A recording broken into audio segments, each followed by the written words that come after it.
Bueno, pues bienvenidos y bienvenidas a otro vídeo más. Y sí, estoy en una habitación nueva, sigo en Bruselas, pero la habitación es nueva.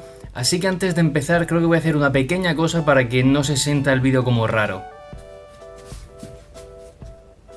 Bueno, es un intento un poco cutre, pero ya está normalizada la habitación. Bueno, el vídeo va sobre un 50 cosas sobre el Parlamento Europeo, ya que desde aquí hasta mayo voy a estar colaborando con la campaña de Esta vez voto del Parlamento Europeo. Si estáis al día de YouTube sabréis que hace un tiempo se puso una moda de hacer un 50 cosas sobre mí, donde los youtubers pues contaban 50 curiosidades sobre sí mismos. Así que bueno, como decía, en mi caso lo voy a hacer sobre el Parlamento Europeo, así que he recogido 50 curiosidades, algunas las sabréis y otras no, pero bueno. Estas son las que he recogido. El Parlamento Europeo no tiene capacidad para iniciar el proceso legislativo, es la Comisión Europea quien lo hace. Antonio Tajani dijo en septiembre que el Parlamento Europeo es el único parlamento del mundo que no tiene este poder, esta capacidad. Yo he intentado comprobarlo, no he podido, tampoco he podido desmentirlo, así que bueno, os digo la información que hay. Sin embargo, el Parlamento Europeo es la única institución de la Unión Europea que es elegida directamente por los ciudadanos. Las primeras elecciones como tal se hicieron en 1979. Además, el Parlamento tiene 3 sedes, en Bruselas, en Estrasburgo y en Luxemburgo. La sede oficial, aunque creéis que no, es la de Estrasburgo, donde se hacen las sesiones plenarias una semana al mes. Luego, el resto de trabajo durante todo el mes se produce en Bruselas y en Luxemburgo. La sede de Bruselas está construida con piedra de Extremadura, de España. O sea, este dato me parece a mí súper curioso, yo no lo sabía y flipé mucho cuando lo leí.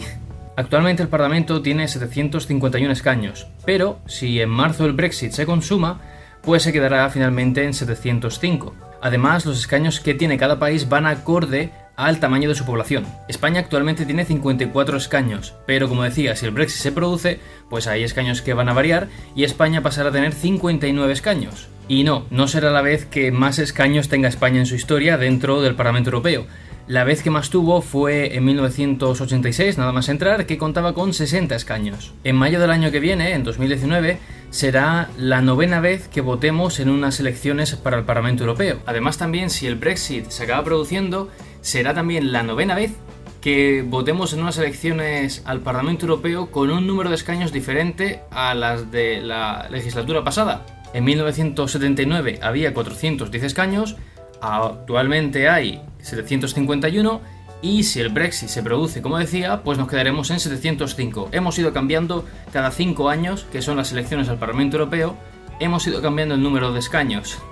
Y aunque los escaños han ido en aumento hasta el día de hoy, la media de participación en las elecciones al Parlamento Europeo ha ido bajando. En 1979 era un 62% de media y a día de hoy es un 42,61% de media. Respecto a España, la vez que más votamos fue en nuestras primeras elecciones en el 86, que votamos un 68,5% de la población. Y la vez que menos votamos fue en las elecciones pasadas, en 2014, que votamos un 43,6% de la población.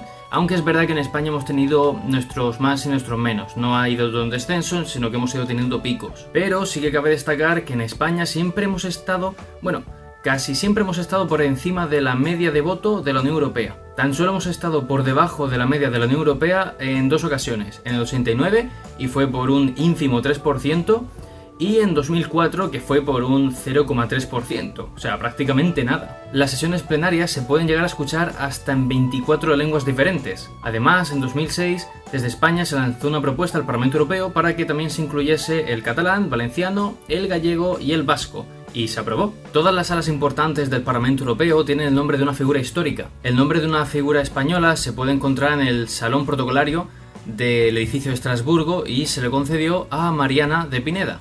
Además, en el edificio de Estrasburgo, si visteis mi último vídeo esto ya lo sabréis, hay un pasillo mal construido, es decir, es enano, hay que pasar a gatas.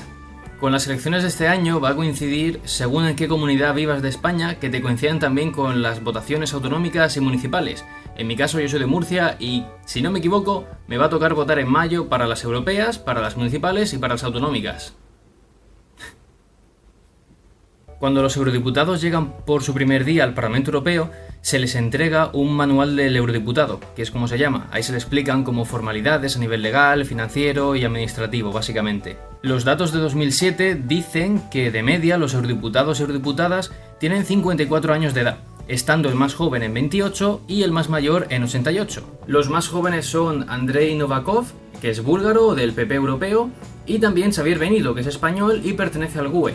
Y el eurodiputado más mayor es Le Pen, pero no es Marine Le Pen, sino su padre, Jean-Marie Le Pen, que de hecho a día de hoy ya tiene 90 años. Hasta la fecha ha habido 3 presidentes españoles del Parlamento Europeo. El primero fue Enrique Barón, del PSOE, luego fue José María Gil Robles, del PP, y el último ha sido Josep Borrell, del PSOE también, y de hecho es actualmente el ministro de Exteriores del gobierno. De los 14 vicepresidentes que tiene el Parlamento Europeo, actualmente uno es español, es Ramón Luis Valcárcel, que además coincide que es expresidente de mi comunidad, de Murcia.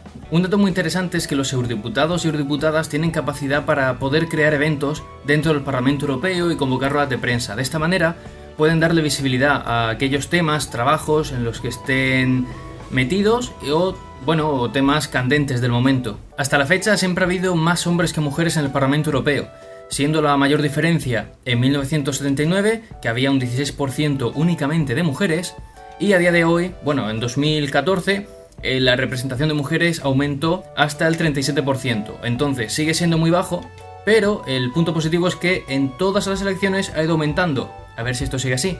Y en España, en las últimas elecciones de 2014, el 59% de los eurodiputados eran hombres y el 41% eran mujeres. Y otra cosa que he visto súper curiosa es que el país que menos representación de mujeres tuvo en 2014 fue Lituania con un 9%, y el que más tuvo fue Malta con un 67%. El grupo político que más representación de mujeres tiene actualmente es el GUE, tiene un 50% de hombres y un 50% de mujeres. Y el que menos tiene es el grupo de los conservadores, que tiene únicamente un 25%. Hay una figura de la cual no se suele hablar mucho cuando se menciona el Parlamento Europeo y me refiero a los ujieres, que son una pieza clave en la vida del Parlamento Europeo. Es como un personal de seguridad y organización dentro del Parlamento Europeo. De hecho están formados también en defensa personal y asisten a los eurodiputados y ayudan a que todo vaya bien en la vida interna del Parlamento.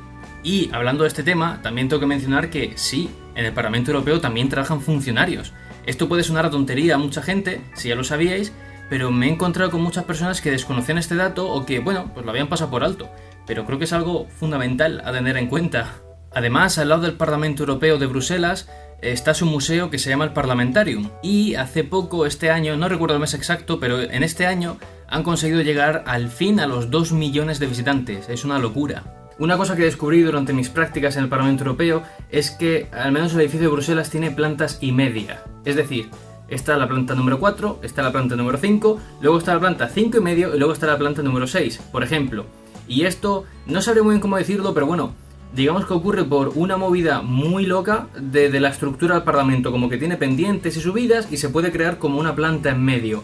Una cosa muy rara, pero creo que es bastante curioso. Tanto en el edificio de Bruselas como en el de Estrasburgo existe una cámara que se llama el Vox Box, que es como un centro hiper mega preparado para hacer entrevistas de calidad suprema. O sea, si habéis visto algún vídeo de ahí, lo sabréis. Además, el Parlamento Europeo tiene un servicio de investigación propio, EPRS por siglas, y básicamente se encargan de crear documentos con datos de manera objetiva para ayudar a los eurodiputados a que estén informados de los temas y también para la gente, aunque no trabajes el tema, puedes cogerlos. De hecho es lo que yo hacía para muchos vídeos. También tiene una biblioteca dentro del propio edificio donde puedes directamente ir a estudiar documentos o libros que quieras, o también puedes directamente solicitar libros y cogerlos por un tiempo, cogerlos prestados. Si me seguís en Instagram, en su momento veríais la historia que hice por dentro del Parlamento Europeo en Bruselas. Hay una estructura que se llama confluencias y básicamente son como un conjunto de barras, seguramente pongo por aquí la imagen, como un conjunto de barras que si las mueves producen como un sonido. Y esto viene a ser una analogía de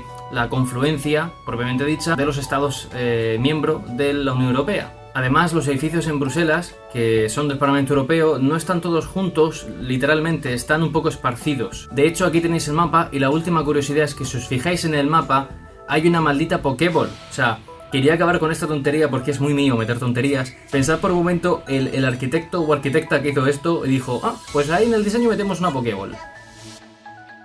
Y pues ya con esta tontería aquí se termina el 50 cosas sobre el Parlamento Europeo. Espero que os haya gustado, la verdad me ha llevado mucho tiempo el buscar curiosidades que fueran no muy conocidas, no muy comunes. Y si aún no estás suscrito al canal, te animo a que lo hagas porque motiva mucho ver cómo más gente nueva va llegando poco a poco. Y además te animo a que en los comentarios me dejes el punto o puntos que he comentado que más te hayan sorprendido, aquellos que no conocías y que no te esperabas. Y no me pongas el de la Pokéball, porque es demasiado obvio. Y nada, dicho esto, muchas gracias por el apoyo que me deis siempre y nos vemos en la próxima.